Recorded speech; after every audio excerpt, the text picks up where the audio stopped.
We are not limited by money, but rather by the poverty of our own dreams. Doug Wead. Welcome back to the Neuroscience Meets Social and Emotional Learning podcast for episode number 187. With the release of one of our original interviews that we conducted long before we launched this podcast back on March of 2014, in memory of my mentor, presidential historian, and advisor to two American presidents, Doug Wead, who passed away unexpectedly on Friday, December 10th. I wanted to include this interview with Doug that I did over 8 years ago on this podcast because the knowledge and ideas he shared with me back then are relevant for us all today. This interview has not been released to the public as it was one of the expert interviews in the Jumpstart to Success program that I created for the school market. For those new or returning guests, welcome. I'm Andrea Samadi, author and educator from Toronto, Canada, now in Arizona, and like many of you listening, have been fascinated with learning and understanding the science behind high-performance strategies that we can use to improve our productivity in our schools, our sports, and workplace environments. Before I get to the interview, I want to explain how I came to meet Doug and how he helped us with our vision to make an impact in the field of education, because it's not every day that we can call the advisor to two American presidents a friend. I knew I was so very lucky to have this connection. It began when I worked in sales for Bob Proctor in the late 90s, and Doug Wead came in as a speaker for one of the programs we were offering. I still have my notes from his session and will never forget the power of the triple braided cord, or the incredible power that's created when two or more people join together to brainstorm ideas. He talked of the importance of brainstorming and networking to take your ideas to new heights. He introduced me to Roger Schaefer from Canyonville Academy in Portland, Oregon, who further inspired me with his stories of his students who were making incredible strides with the Oregon stock market games. This semi-annual competition was sponsored by Portland State University and the Oregon Council of Economic Education, and I learned that Schaefer, a track coach, had been teaching topics to students for years around financial literacy, which we know is a topic underrepresented in our schools. Many ideas began for me that day. Doug was kind and thoughtful, and it was obvious he had years of public speaking experience because when he spoke, he made it seem like he was talking directly to you. I was moved to the core when he pointed to the crowd and belted for us to get up and do something for what we believed in, and adding to the fact that so few people will actually do this. Most will just let their dreams drift by, but for the few that heard him, there's no doubt they took action. I seriously thought he was looking at me, as I had this vision of taking the ideas I was learning from Bob Proctor at that time, working with those teens to create a program for the school market. I had just started writing the curriculum when I had met Doug, and then when I saw what Roger was doing at Canyonville with financial literacy, I decided I'd better do something with this idea to take character and leadership into our schools. A few years later, when I saw an RFP come through for a character education and leadership grant that was to be made for providers with curriculum to work with Arizona schools, I knew it was time, and this was exactly what I had envisioned. Before I submitted my application to be one of those providers, I saw they were looking for programs that consisted of certain character traits like integrity, and we had that in our program. But there was one part of the program I didn't know how to write, and it was that providers of this grant had to include civics education. And I had no idea how to write these lessons. I think I had about a week to create them because I was a Canadian citizen at that time living in the U.S. I knew very little about the U.S. government and how it operates, and this was 5 years before I passed my citizenship test prior to being naturalized. So I thought, who do I know who understands the U.S. government? And I thought for a bit, and I remembered Doug Wead, who, while we're working together back then, said, "Excuse me for a minute," and he left the room to make a phone call to the current U.S. President, George W. Bush, at that time. I knew I had to reach out to Doug Wead and ask if he could help me out with this requirement. It wasn't something I was jumping up and down to do because no one likes asking other people for help. But I'm sure you've noticed when someone has risen to the top of their field, they usually recognize when someone really does need help. And more times than not, you'll receive exactly what you need just by asking for it. I found Doug's email and explained the requirement needed. He not only agreed to the interview, but from that moment on became a huge supporter of our work we're doing in the schools, and he offered to help in any way he could at any time. We were accepted as preferred providers for this Character Ed grant from 2014 to 2020, and I'd love to share his interview with you today and remind you that when you get that feeling to contact someone like I did with Doug, to listen to that feeling, take action, and like Doug said, get up and do something. Don't just sit there waiting for life to happen. Make it happen yourself. Like the quote I read at the beginning of this episode, it's not the lack of money that limits us, but the lack of our ability to take action on our dreams in the big ways that would move the needle. If you need help, never be afraid to reach out to someone who pops into your head like Doug did for me. Taking action on these types of thoughts, I know Jack Canfield would say, would be called inspired action, and only the select few do this. For those who do, they'll be shocked that additional resources often come their way just from the fact they did something instead of nothing. Let's meet the author of more than 30 books, who had a special talent of being able to connect history to his work, and as Craig Shirley, who often appeared with him on television interviews, noted, he believed in telling the facts about history as they were. Here's Doug Wead on the greatest and best U.S. presidents. Doug, with all of your experience in research as a presidential historian, and with your trilogy of books, you wrote The Raising of a President that's fascinating, All the President's Children. Can you share with us who you think would be the best and greatest presidents and why? Well, I think George Washington was a great president because he set the precedent for so much of what followed. He very easily could have shaped the presidency into an absolute dictatorship, but he was very careful to preserve the original spirit of the American Revolution and the original dream of these founding documents and the founding fathers. And he walked away from power. You don't see that. People are dragged away from power, kicking and screaming. He may be the only person who left the White House joyful. But I take that back. The White House wasn't built yet. Absolutely. And George Washington is someone that we all need to know. Currently, I'm studying for my citizenship, and he's the first one that we study.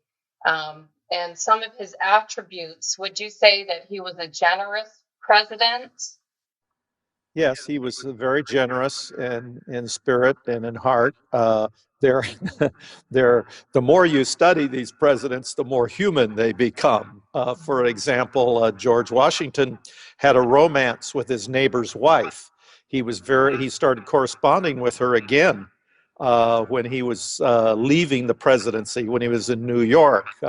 We don't like to talk about that.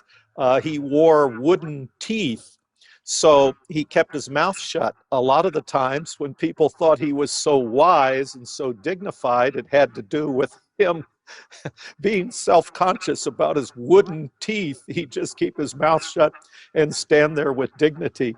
So the more you study these people, the more human they become. But I think the fact that Americans idealize and make heroes out of their presidents reveals more about them than it does the presidents. We want to have heroes, and we want them up there in marble on pedestals, and that tells a little bit about who we are. That's very true. Do you have any other examples of a president that you think is a great leader? Yes, many. Most of the presidents were great leaders, some good or bad, and there are institutes, the Siena Institutes, and others that have their rankings of the great presidents. It's almost always political. It has to be. That's the nature of things. But FDR is rated often as a great president.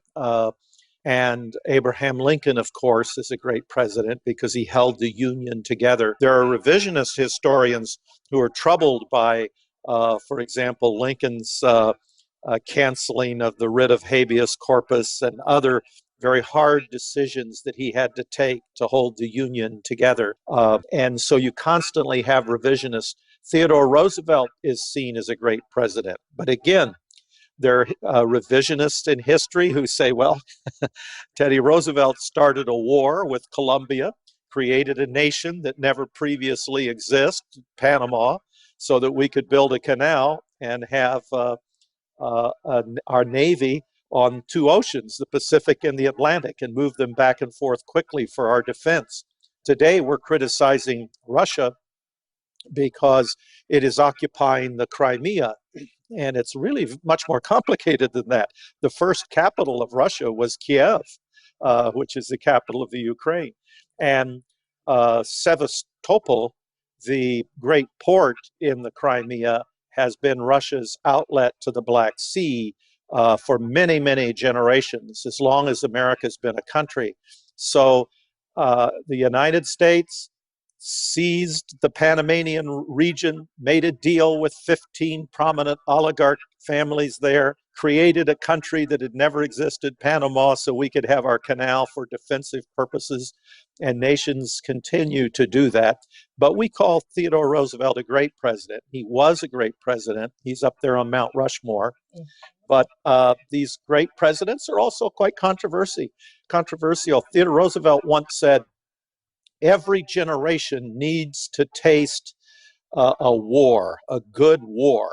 Well, if Hitler said something like that, it put chills down our spine. Because it was Theodore Roosevelt, we we take that in good humor and dismiss it. But Theodore Roosevelt definitely, Abraham Lincoln, Ronald Reagan, who ended the Cold War. We have to remember, going into the Reagan era, people were describing it as the time of the Soviets. It was the time for communism. Henry Kissinger was picked up by a microphone at a social event in Canada, saying to his dinner partner that this is the era of the Soviet Union, acknowledging the transcendent power of the Soviet Union and of communism, and that it was seen that we couldn't keep our fingers in the dike, we couldn't stop it from happening worldwide. But Ronald Reagan had the vision to see that this was corrupt, and we had to call it corrupt and to stand up to it. Very unpopular in the media at the time. Now everybody loves him. Back then, he was called a warmonger, a racist. He had a lot of charges were leveled at him. But he stayed true to his purpose, and he ended the Cold War.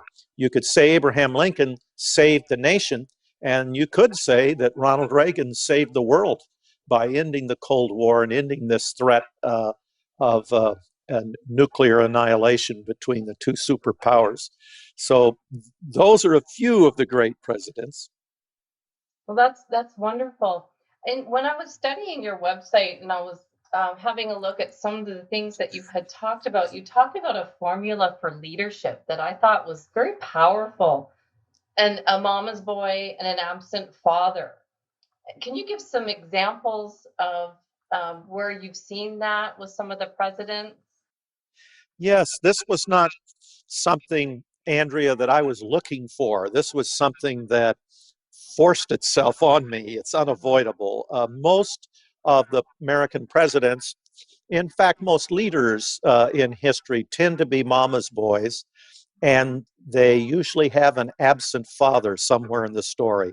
This isn't a law or a rule. It isn't absolute. It isn't universal, but it's very, very common. Washington, great leaders, Jefferson, evil leaders, Stalin, Hitler, all mama's boys with a father who died when they were young or abandoned the family.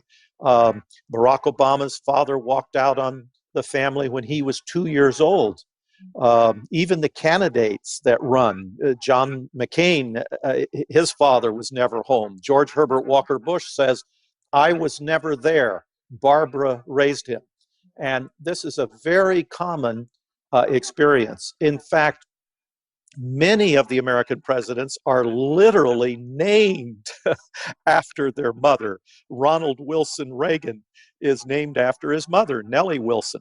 And we know the Kennedys, there were many Kennedy boys, but only one was named after his mother, John Fitzgerald Kennedy, named after Rose Fitzgerald. You can go all the way back into history. Rutherford Burchard Hayes, named after his mother, Sophia Burchard. And Franklin Delano Roosevelt, named after his mother, Sarah Delano. In fact, she used to say to him, you're a Delano, you're not a Roosevelt, you're a Delano. And Lyndon Baines Johnson, named after his mother, Rebecca Baines. Richard Milhouse Nixon, named after his mother, Hannah Milhouse. It goes all the way back into history. When I first started writing about this, I had historians write me back, said, I never have noticed that before. They said it sent chills down our spine when we would read it. It is an uncanny, either it's a coincidence or something's going on here. And I've been studying it for many years, and I think I understand what's going on. What troubled me is that America's prisons are filled with young men who are mama's boys who have an absent father. so I'm thinking, wait a second, is this some terrible poison that destroys most men, but for some odd reason, this is very Nietzsche, but for some odd reason it provokes greatness in a few uh, anomalies, in a few men. And for a while, that's what I thought, until one day I was going to a TV show, and my chauffeur, my driver, uh, I was explaining this to him to get his opinion. He said, well, have you ever studied those absent fathers? I said, what do you mean? Well, they're absent fathers, but did you do their bios?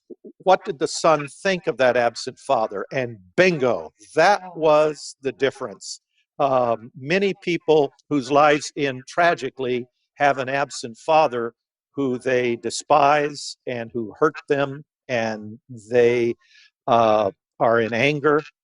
And others have internalized this and see their fathers as heroic, even though they're absent. McCain's father was this great admiral. Obama, when he speaks of his father, he writes dreams of my father. He sees his father as a man of integrity, not as someone who abandoned him, but as someone who went back to Africa. And all these Africans would go to France or England or America. They'd get their education and they'd promise, I'm going to come back and help you. Don't worry, I'll be right back here to help you. But they all would go on to careers in the West. Obama's father came back to do something in his own country, in his own land. That's how Obama processed it. His father was a hero, not a villain. And that seems to be the formula. They have a mother who loves them. Sigmund Freud said that a man is empowered if he is perceived to be the favorite of his mother.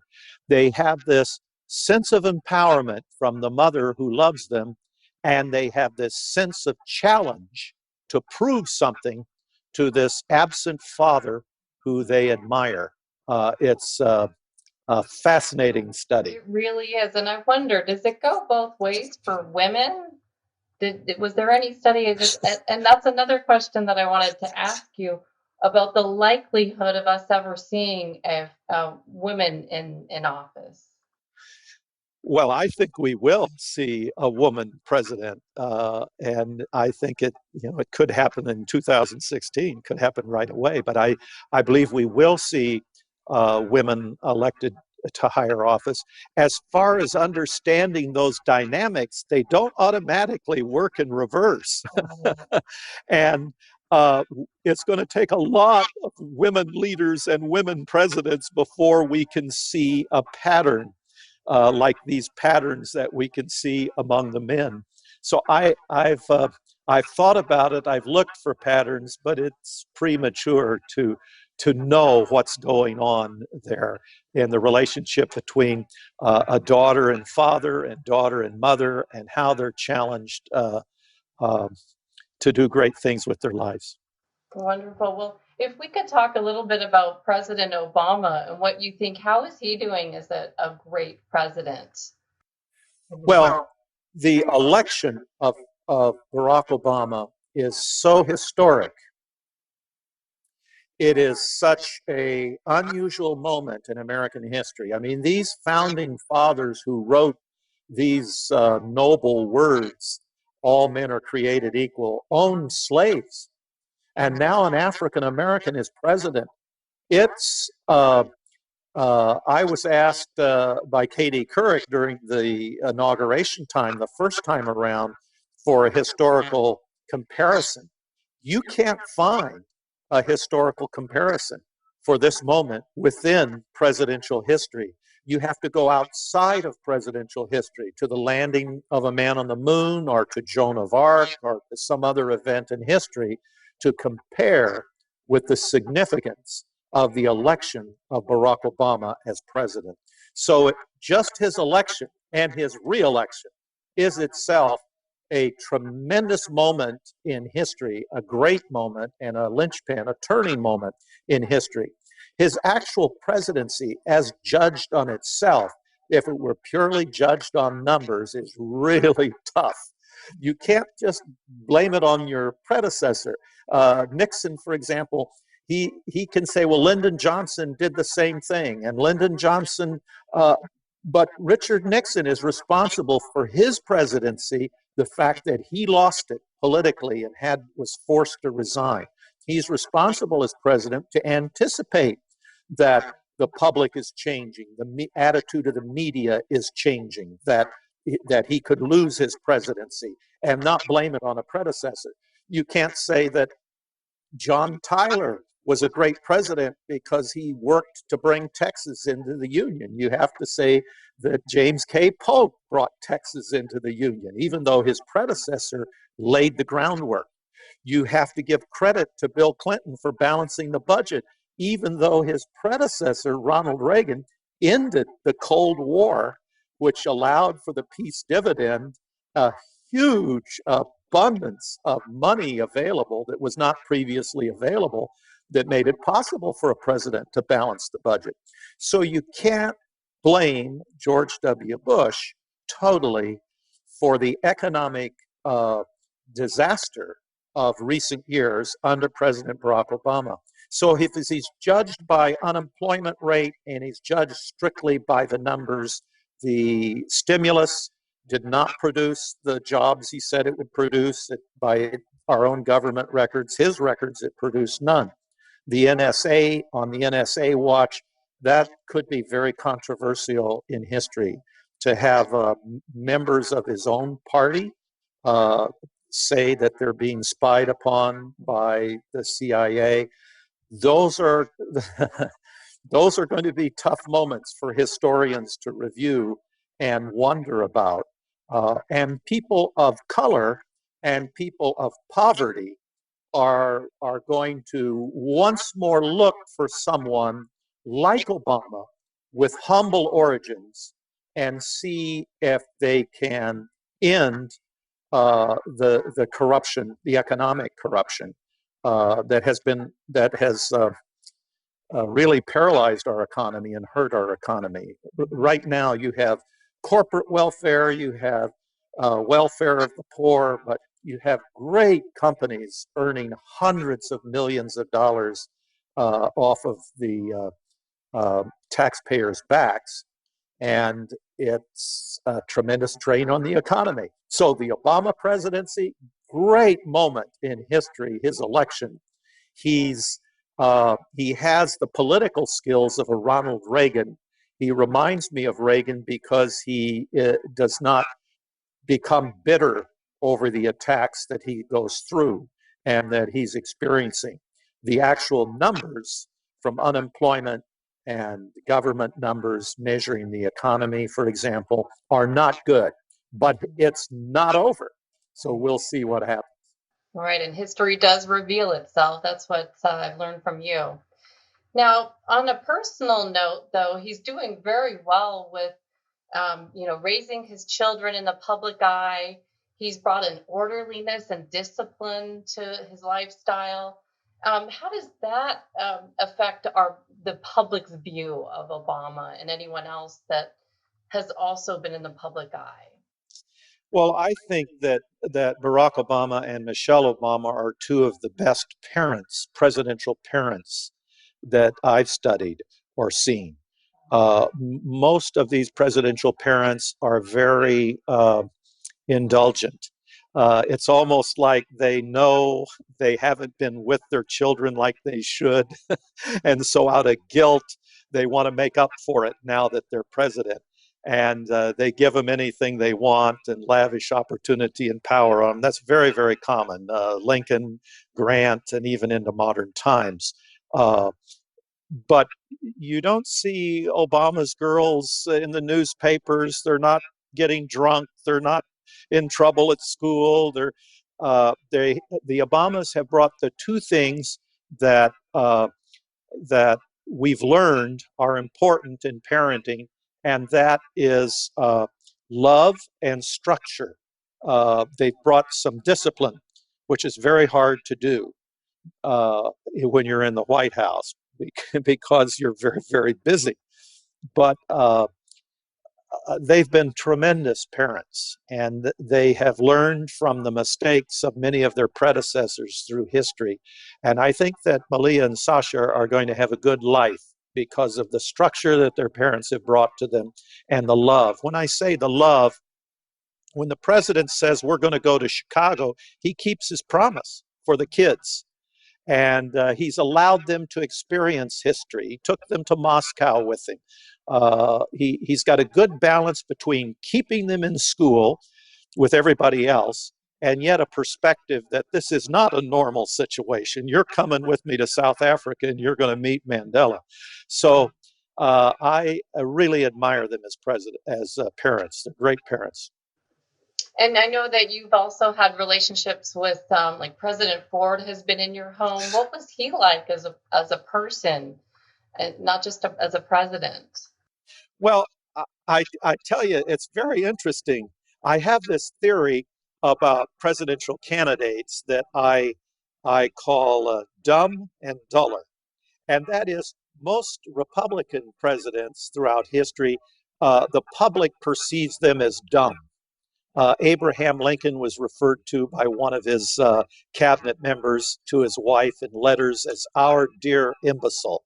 And many people thought that Lincoln was out of his element. His stories that we have grown to love in history, people would roll their eyes when he would tell them in his own lifetime. They were homespun and they were considered country. But Lincoln is considered a genius today. Gerald Ford was considered dumb. Ronald Reagan, they said, was dumb. The president I served, George Herbert Walker Bush, they used to make fun of him because he was the director of the CIA, but he'd read Robert Ludlum instead of John le Carré. So they said, oh, he's dumb. And of course, George W. Bush, everybody says is dumb. but they aren't dumb. Right. And the Democrats, they would say, are dull. They'd say Dukakis is too dull. He's wooden. He's stiff. Gore, he's too dull. What's wrong with him? His speeches are boring. In 1988, Bill Clinton gave a speech to the Democrat National Convention, and they all went to sleep. It was an hour and a half long, and the TV cameras were showing pictures of people on the floor of the convention sleeping. And one of the commentators said on national TV, Well, this guy's just ruined his political career. 4 years later, he was president of the United States. So I call it dumb and duller. And you look back to high school, who got elected president of the high school of your class or your room? It wasn't the richest or the smartest or the most popular, especially, or the best looking. There's another quality here. It's the art of offending the least. And what we see as boring is part of the science and the art of politics. And when I had Gerald Ford in my home, what shocked me was how smart he was. He's a policy wonk. So I thought I'd have some good conversations with him about policy and some of my views. And I was I was out of my league. I quickly realized I was totally uninformed on his level to talk policy, and that reminded me that it takes real skill to advance that far politically, and it takes talent, and it's not entertainment, it's not charisma. The things that make you a great entertainer are not the things that would make you a great politician. A great entertainer is charismatic, wants to make people laugh and cry. If you make people laugh and cry and you're a politician, you're in trouble. See, it's so fascinating to hear your stories, Doug. I want to thank you so much. We're nearing the end of the time slot. I want to respect the time what we've got for you here. And I want to thank you so much for inspiring me. I heard you speak about over 10 years ago, and you boomed from the pulpit. You said, get up and make a difference. And it hit me here. I've got to do something more. So I want to thank you for the inspiration you've given me and for this appearing in the Jumpstart to Success program. And I'm just curious, I want to end on, how did you decide to get involved in the White House? I can see some traces of it when I look at DougWead.com. I can see all about all the interviews you've done, all about your books. But where did it start for you? For me, it started with wanting to help dying people in the famine in Cambodia. I went over there and tried to see if there was anything I could do. I think I just got in the way, but I kept persisting. And within a few days, met with some other people, an entertainer, Pat Boone, and his son-in-law, Dan O'Neill, and Cardinal Law, the man who became the Cardinal of Boston. And we got some things going. And out of that came charitable work. And from the charitable work came a relationship with the Carters, and then the Reagans and the Bushes, and on it went. So that's where it began. It began by wanting to feed people who were starving to death. Wow. And your speech 10 years ago was about the triple braided cord and the relationships that you form over the years. And so you've just proven right there how important it is that when you're out doing things, that you never know who you're first of all inspiring and who you're going to end up working with.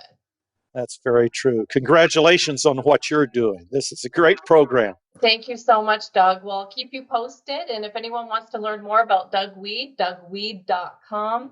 And you have a wonderful day today. Thank you. Thank you. You too, Andrea. Take care now. Bye-bye. Bye.